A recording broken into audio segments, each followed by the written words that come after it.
Tuesday, everybody. Welcome to Elephant in the Room, part of Disrupt the Media Roll Tide Pods. Make sure you're a subscriber when you hang out with us. That's Jay Coker. I'm Mick Gillispie, and we do this show twice a week, maybe more now. I mean, it's football season. Practice starts. The recruiting season's kind of on hold after the cookout this past weekend in Tuscaloosa. A lot to talk about recruiting-wise. And honestly, some bad news, some good news and some bad news, and I guess you gotta get into this. Not in the number one recruiting class anymore because Antonio Coleman from Saraland decommitted and flipped to Auburn. So this guy went Alabama to Auburn to Alabama and back to Auburn. Yeah, that's kind of becoming a big red flag. I mean, seriously. I mean, I last week I was saying, you need to take your visits to commit once. I mean, how about committing 3 different times? Yeah, no, 4 times. 4 times. Yeah. What's the point? Yeah. What does it even mean at this point? Mm-hmm. He's probably when February rolls around, he's probably gonna pull the Alabama hat out and put it on his head. It's so hard to cover this stuff, and I check out our buddy Andrew Bone and Joseph Hastings at On 3 a lot, see what they say, because I used to work with those guys. I like those guys. They know it. Man, it's unpredictable. Yeah, I mean, it's like you were saying before the show started. We were talking prior to the show starting, and that's our show prep meeting. Yeah, I mean, of course, look, back in the day, there was some money changing hands, but nowadays, it's a real bargaining factor, just committing to between 2 schools over and over and over again.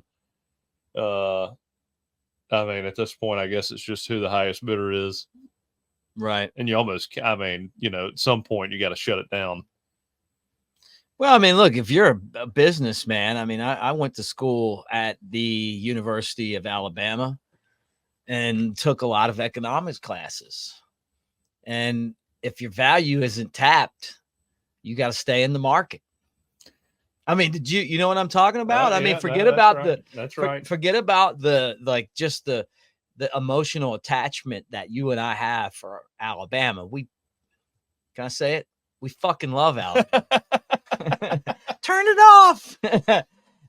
Sorry, guys. Earmuffs. But it's like, these guys don't care, man. I mean, they're just. Yeah, at some point, what's his name? The kid that's flip-flopped 4 times. Yeah, Antonio Coleman. At some point, I'd just go recruit a 3-star that absolutely wanted to die for Alabama. It was just the meanest, just biggest, most intense motor you've ever seen. Offer that guy, get him to come to Alabama and just say, nope, that guy took your spot. You can't come back. No. Then the other guy was Derek Smith. He flipped from Alabama to Auburn today. And, who knows what's going to happen. But, I mean, here's another guy in the recruiting class. And you got to figure for Auburn, I mean, that they definitely probably tired of losing all of these battles to Saban. And these battles aren't over yet. I mean, you talked to Kane Womack. They knew that getting a commitment doesn't mean anything. You got to get him to sign. And then when you get him to sign, you got to get him to stay and play. Yep. I mean, well, yeah, you're recruiting them each and every day when they're in high school, and now you got to recruit them while they're in school. Yeah. With, in your program. You got to spend more time recruiting than you do coaching. Yeah. How crazy is that? I mean, I guess you gotta hire more back office people to help you out a little bit. Yeah. Or more coaches. I don't know how you have enough time to do it all. No, I don't know. But I know this much. You can go out and you can buy these guys. It's not going to buy chemistry. Well, but you think about it. If you got to buy if you have to spend this much time and effort on a guy in high school, when he gets to school, how much of a pain is it going to be to deal with him when he's not playing, when he's not working hard? Yeah, right. I mean, it's kind of, I'm kind of joking about the red flag, but I'm kind of not. I mean, you got guys that are flip flopping and trying to use leverage to get here and there, and I understand that to a certain degree. Mm-hmm. But I mean, when you're flip flopping 4 times, I mean, it's like, okay, we can't keep doing this. You know, Mm-hmm. I mean, it's getting to a point where Alabama needs great players, but you don't need an individual that's just playing with you that much. Yeah. I mean, it's not worth the time and effort. You could go get somebody who really wants to be there and play for Alabama. I mean, and look, I know that's kind of just the old school view of, come play at Alabama. The money doesn't matter. None of the outside factors matter. I mean, I don't really mean it that way. And if I was coming out of high school, the amount of money I was being paid would matter. But at the same time, playing for Alabama would mean a great deal to me too. If I was in high school and I had offers when I was a freshman or sophomore and I had plenty of time to make that decision, I mean, there's no doubt I'd test the market and see what everybody said and would pay me, but I'd be taking lesser money to go to Alabama than I would other places. Yeah. Yeah. Yeah. No, now, dude, I'm with Alabama's you. offering me $50,000 and I got 1.5 from Ohio State, we might have something to think about there. Yeah. 2.7 Caleb Downs somewhere in there. Yeah. Man, I don't know, dude. You can't turn down a lot of money. I mean, you can't. If they're going to pay the money out there to play football, you got to take it. I mean, yeah. And I don't know all the back and forth within the situation, but you might as well not commit. Yeah, that's the point. And just keep hitting visits and communicating and just not play with everybody. Yeah, no, that's I agree with that. And the other thing I will say too is that, I know you beat Dabo in the national championship game, and I have a different perspective. I really like Dabo as a coach. I love Dabo. Okay, well, I didn't realize that. So I like the way he's kind of handling it, because it doesn't sound like he puts up with this shit. Oh yeah, he's old school. He's old school. He's sticking by his book. Yeah. I mean, I don't cover him every day, but from what I garner from people that I know, that they're just going to be like, fuck it, we're going to get somebody else. I mean, I'll say this about Dabo, and I don't know Dabo personally, but when you, as an outsider looking in, if he was to offer if I had a son that was playing college football and he was to offer my son, we would be taking that visit no matter what, right? Just because of who he is and what he stands for. Yeah, right. And I like that about him. Oh, I do too. I mean, commitment's a commitment. His beliefs are his beliefs. He stands by them, and exactly. I mean, he seems to be a guy that, I mean, his TikTok videos are horrendous, but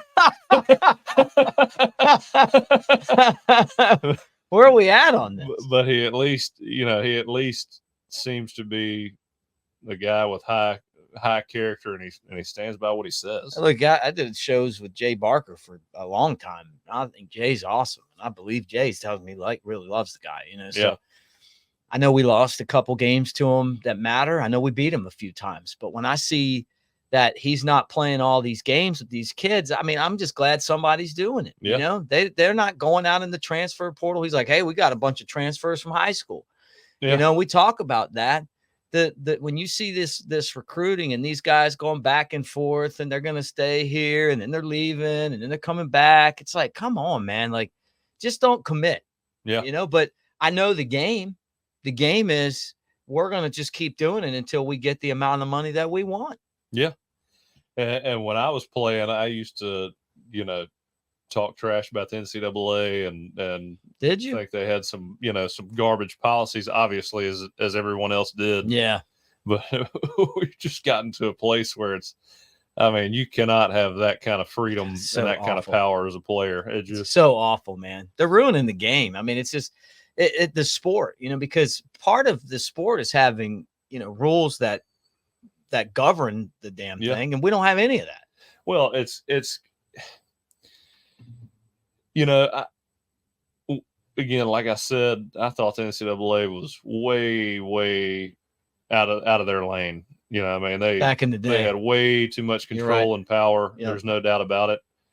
But at the same time, I know that, I mean, Florida State, Alabama, they made me and set me up, you know, for the rest of my life in a lot of different ways. Mm-hmm. You know, the university makes you don't make the university. It's been there a long time before you got there, and it'll be there a long time after you leave. Mm-hmm. And, you know, there has to be some appreciation there for Alabama, Clemson, even Auburn.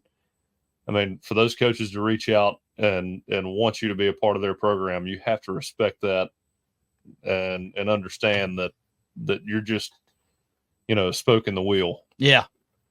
You know, you're not bigger than the program. Mm-mm. You never will be. And again, you keep playing with fire, as in not being as in being non-committal. You know, not working hard. You're worried about your NIL money more than you know, your performance on Saturdays or your workouts or your teammates. I mean, that school's still going to be there, and you may not. Yeah, well, you're right. I mean, and this is the downside of not having Nick Saban too. You know, I mean, like, you know, you committed to Nick Saban. Do you want to go in there and be like, hey, uncommitted? You know, like, nobody would want that. Well, Coach Saban, there's no doubt.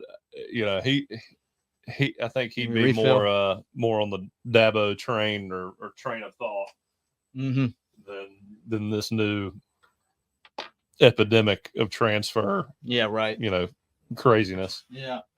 I mean, there's no doubt he's on the old school side of things, and look, he'd be. I think we're all pretty certain that he's not retiring if it's not for NIL. I mean, that's just. Well, he's not putting up with this crap. No. You know, I mean, like, there's just no chance. Like, he's not going to sit here and play this game with these guys. Like, somebody's uncle decides they're an agent. You know how this goes. Oh yeah. Well, you know, like, somebody's come. You know, there's like a, you know, family get together, and the uncle's telling you what you need to do to make more money and all this stuff. I mean, I can see it, man. Oh, you've heard the stories. Yeah, man, I know you've heard the stories.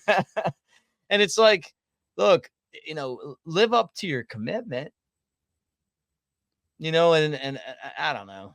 It's disappointing. Well, but it's not over yet. I mean, look, they don't even sign until after football, so it's not like it even matters. But it's just, well, the thing back then when I was playing, you know, was like, yeah, you get some help with a power bill. You know, you get some help with some money here, money there, but we're not talking $1.5 million.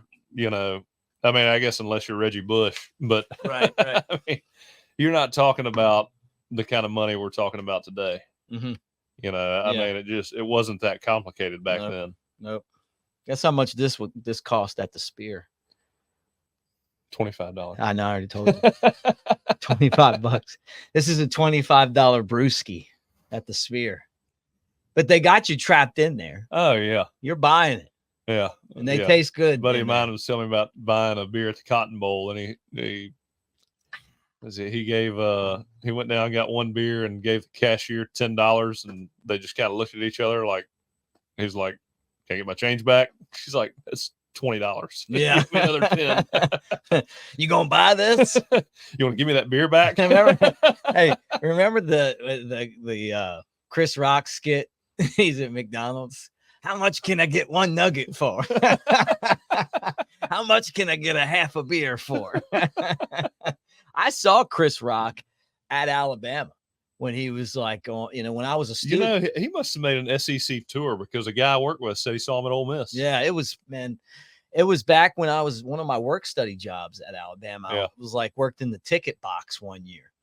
And so it was like Chris Rock came. I sat like, I got to pick my seat, you know, because I was in there, 4th row, right in the aisle, you know, right in the middle. Yeah. It was great. And he was so funny too, man. Like, he's one of the best. He's one of the best. Him and Chappelle. Yeah, him and Chappelle. I get caught on those Chappelle videos. and I just sit there and watch. Oh, them those all day. Chappelle videos are timeless. Yeah, they're so Chappelle funny. show is timeless. It is. It's still hilarious, man. Did you see? I saw something the other day where it was Wayne Brady was talking about. You see this? Wayne Brady was talking. Remember Paul Mooney made the joke about him, and he didn't really like that joke too much. This is like I on don't know that. Chappelle show. So then Wayne Brady ran into Darnell McDonald, who was is Wayne Brady going to have to choke? Is that the one you're talking about? Well, before that, they made like a slight, and he said he ran into him at like an awards thing, and in the bar, and he Will Smith him. No. Darnell walked up to him. He was the shorter guy. Walked up to him, and he was just like, I didn't like that joke, and was kind of not happy about it. And he said Dave Chappelle called the next day and goes, "Hey, you want to be on the show?" And that's the one. That's where it came from. Training Day with Wayne Brady. It was so funny. And he said it helped his career a lot. But it was just like, he said for like a while, like before that, he was wearing it. People were like, just like, they just made him sound real soft. Put it like that. And then he comes in and he's real hard on the video. Well, really funny. For Wayne Brady to be on Whose Line Is It Anyway? I mean, right. Doing like Disney shows, which was a great show. It was a great show. The cookout was this weekend, and what was really cool is Keelan Russell, the quarterback that's coming in this next class from Texas, hanging out with Jalen Milroe, quarterback now from Texas. Oh yeah, it's just kind of seeing those guys. What a great moment, man! Keelan Russell has to be pretty excited. Going from no knock on SMU, but that's a knock on him. Yeah, it is a knock. That's just a fact. You go from SMU to Alabama, and he has got to be just like, oh my gosh, this is a completely different realm. Yeah, his profile went. Oh yeah, off the chart. Yeah. He went from like a 3-star to a 5-star. Did we offer him like late after he had committed to SMU? I don't know. I think when DeBoer got there, one of the guys he had. He must have been looking at him at Washington. Probably. Yeah. Dynamic passer, a winner. Mm-hmm. I think he can run some. But when you think about a visit to SMU versus a visit to Alabama. Yeah. I just can't man, I've been to Lee County. I would never want to go to school there. I just don't see the draw. SMU? No, Auburn. I'm changing gears back to that. I mean, dude, I'm sorry, man. There's nothing about that place I would want to go there and hang out. And it reminds me of Mississippi State. It's gotten a little better than Mississippi State. It's gotten a little bit better than Mississippi State. Not much. But I mean, Mississippi State was pretty. I've been there a couple times. It's like going back in a time machine. I still don't know, I still don't know really where the fun places are. Everybody hangs. Everybody hangs out at the hamburger place. What's the hamburger place? We got one in Tuscaloosa now. You know what I'm talking about? Hamburger is like a hamburger joint that has like a bar in it. I think that's the hangout. No, I hadn't seen that. I mean, I remember riding into. I'm gonna look it up. I remember riding into Mississippi State, and I mean, there's like one of those, old car dealerships that you see out in front of every country town, and that was about it until you kind of came up on campus and saw a few academic buildings, and then boom, stadium, and all you hear is cowbell for 3 hours. Oh yeah. Well, that game was about 45 minutes. All right, let's see. But Mississippi State, if you had to rank worst places to play in the SEC. Mugshots. Oh, yeah. Mugshots. It's the 10th best burger in Tuscaloosa, according to TripAdvisor. I'm listening. I'm going to look it up in Starkville and see what it is. I got food poisoning from Mugshots. That was the last time I ever ate there. You also went there and got insulted by a fan one time. That's right. I remember that story. I mean, I'm either getting food poisoning or getting assaulted. And I played golf with that guy. You told me. Tell them the story, though. Have I not said on this podcast? I don't know if just recap. I won't say his name, but I was sitting there. This was going into my senior year, I'm sitting there at mugshots of my roommate, and mugshots is 5th, by the way. Starkville Little Doozie's the Little Doozie's the best burger, by the way. TripAdvisor. Anyway, keep going. So I'm sitting there, and at that time I'm like,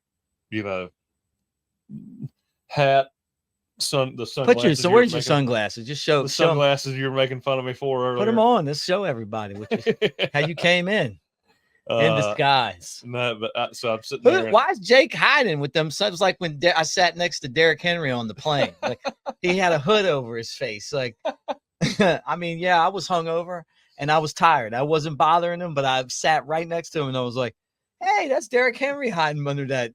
And then you came in like that. So you want me to tell the story now? Or you... Yeah, sorry. Sorry, just keep going.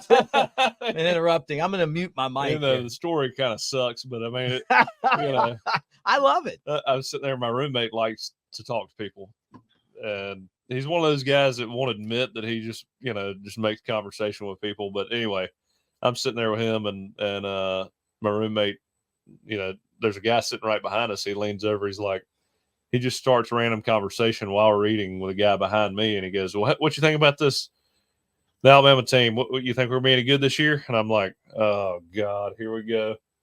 And the guy behind me goes, "Well, we'll be all right if we can find a quarterback." He said that to you, like not even knowing who you are. I was facing the opposite way. He never saw me. Yeah, right. And so anyway, they have a little conversation. I'm like, "That's love to hear that." And you're like, "You asshole." Yeah, I mean, and so I'm sitting there, and then he gets up, and he walks up to say bye, and he shakes my roommate's hand, he shakes my hand, and we make eye contact, and I can just see it in his eyes. He's like, "Oh shit." Yeah, right. It just happened. Oh yeah, and he walks out, and he pulled it. He had a Dunaway. Oh yeah. he just dropped the Dunaway. And so, like years later, I forget about it, and I go play at a golf tournament at North River, and I mean, I'm playing like we're on like 12th or 13th hole. And I'm sitting there with golly, what's his name? Golly,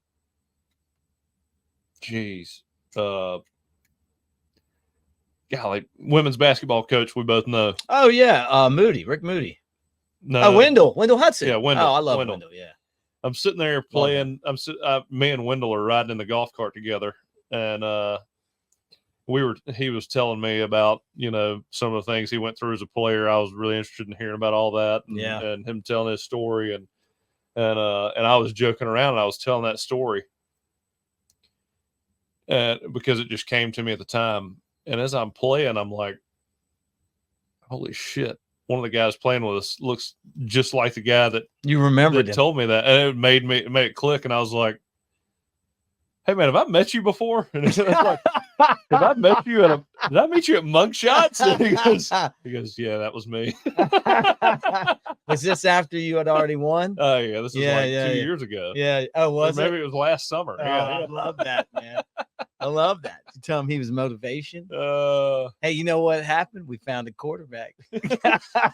He's like, "Well, maybe." He's like, "Well, now I'm glad I said it. It motivated you." I was like, "That didn't do shit." Yeah, like he's trying to take credit. Yeah. No, pal. No, it didn't help. You just made me lose my lunch. All right, guys, let me tell you that the show is brought to you by our friends at MyBookie. Whether you've all been here before, a weekend trip to the casino canceled because real life came calling. MyBookie's new and improved online casino is here to change the game. Dive into a truly realistic casino experience featuring the latest in slots, progressive jackpots, and live dealer action, all from the comfort of your home. The MyBookie Casino provides a Las Vegas experience when the action is in your hands and you don't even have to wear pants. Start at MyBookie today with a generous sign-up bonus using the promo code NEXTROUND, and a revamped loyalty program ensures a host of exclusive VIP perks. The more you play, the more you win with MyBookie. We appreciate MyBookie. We're also presented by the great people at Jake's favorite clothing company, mine as well. Roback. Use the promo code ROOM20 and you get 20% off your first order there. Use that promo code ROOM20. And they've got some really cool Alabama gear as you get ready for the season, like 30 some days before kickoff. It's crazy. We have so much work to do, but we're also excited. Kickoff is coming. Can't wait for that work. It's going to be fun. All right, guys, thanks for hanging out, and we will talk to you again really soon. Roll Tide. Roll Tide.